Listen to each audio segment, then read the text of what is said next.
Movement 2. The Fall. To understand the gravity of our condition, we must first gaze back at the garden. Eden was more than a sanctuary. It was the original temple where the divine and the human realms overlapped. It was a place of unhindered communion, where every breath was an act of worship. This was the state of the world as it was meant to be, ordered, fruitful, and holy. But in this sacred space, something was at stake: the nature of human love and the freedom of the will.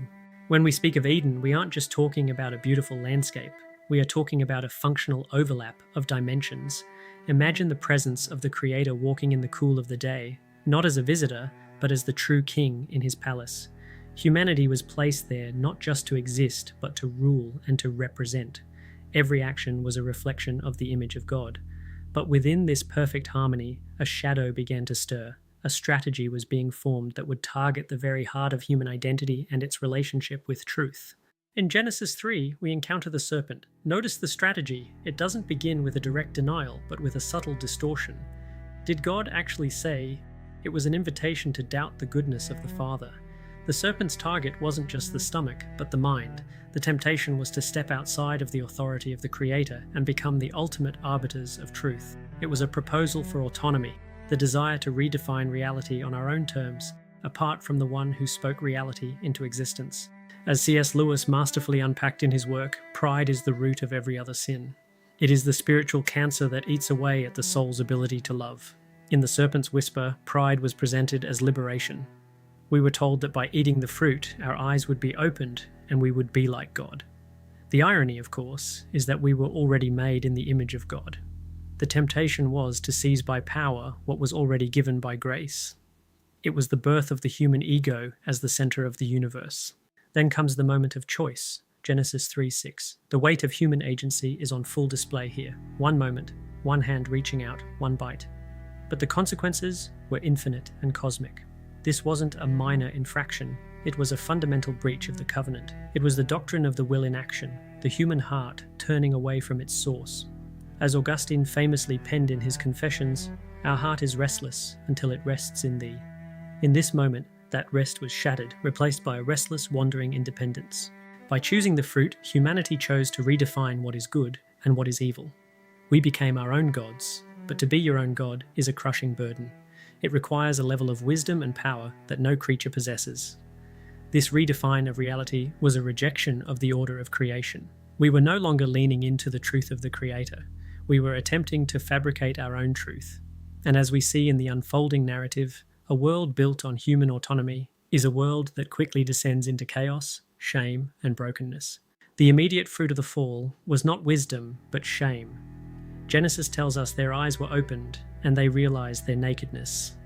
For the first time, humanity felt the need to hide. Shame is the profound sense that we are not as we should be. It is the experience of hiddenness. They hid from each other with fig leaves, and they hid from God among the trees.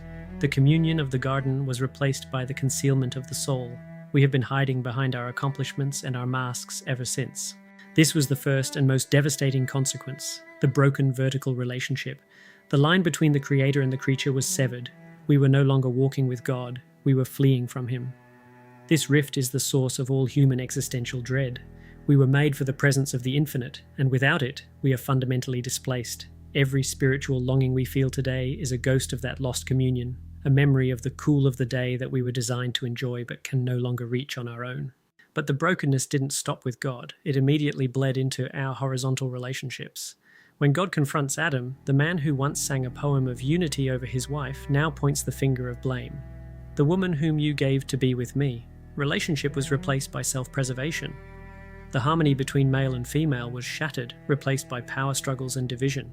This is the origin of all human conflict, from the bitterness in a marriage to the wars between nations. When we are not right with God, we cannot be right with one another. The curse even extended to the ground itself. Work, which was designed as a joyful stewardship of creation, became toil. The earth, which once responded with abundance, now responded with thorns and thistles. There is a resistance in the world now, a frustration built into the very fabric of our labour. We feel this every day in the sweat of the brow. Whether it's a failed harvest or a frustrating day at the office, we are experiencing the groaning of a creation that has been subjected to futility because of our rebellion. And then the finality of exile. Humanity was sent out of the garden. The overlap of heaven and earth was now a guarded boundary, protected by cherubim and a flaming sword. This is the great tragedy of the human condition. We are exiles.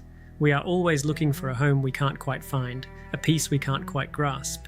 We live in the east of Eden, in the wilderness, far from the tree of life. This sense of displacement is the common denominator of the human experience. We are homesick for a place we've never been, yet we know we belong there. Martin Luther described this as incurvatus in si, the soul curved in on itself. Because we have turned away from God, we have nowhere else to look but inward. We become obsessed with our own needs, our own glory, and our own preservation. This inward curve is the gravitational pull of the fallen heart. It makes us the center of our own small, dark worlds, and it prevents us from truly seeing God or our neighbor as they truly are. This condition of incurvatus in esse explains why even our good deeds are often tainted by self-interest. It is a deep-seated orientation of the soul. We are born with this curve. It is why the world feels so broken, not just because of a few bad actors, but because billions of souls are all curving inward at the same time. This is the reality of the fall that we must face if we are to ever appreciate the rescue that follows.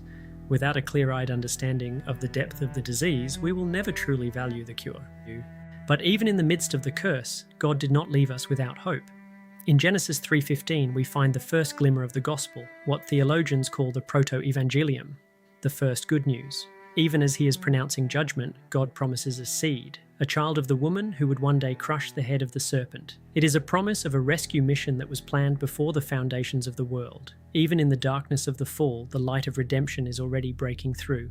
As the great theologian Herman Bavinck so beautifully stated, the same God who judges is the God who saves. Justice and mercy are not at odds in the heart of God. They meet at the promise of redemption. The fall is a tragedy, yes, but it is not the final chapter. It is the reason the rest of the story exists. It is the tension that demands a resolution. And as we will see in the movements to come, God is a restorer who is more than willing to enter the wilderness of our exile to bring us home. So I leave you with a challenge today. Reflect on your own heart. Where do you see that inward curve? Where are you still trying to redefine reality on your own terms? The fall is the diagnosis, but the story doesn't end here. Join me in the next movement as we explore the long, beautiful, and costly road of redemption. Like, share, and subscribe to stay with us as we walk through the grand story of the Bible together. See you in the next movement.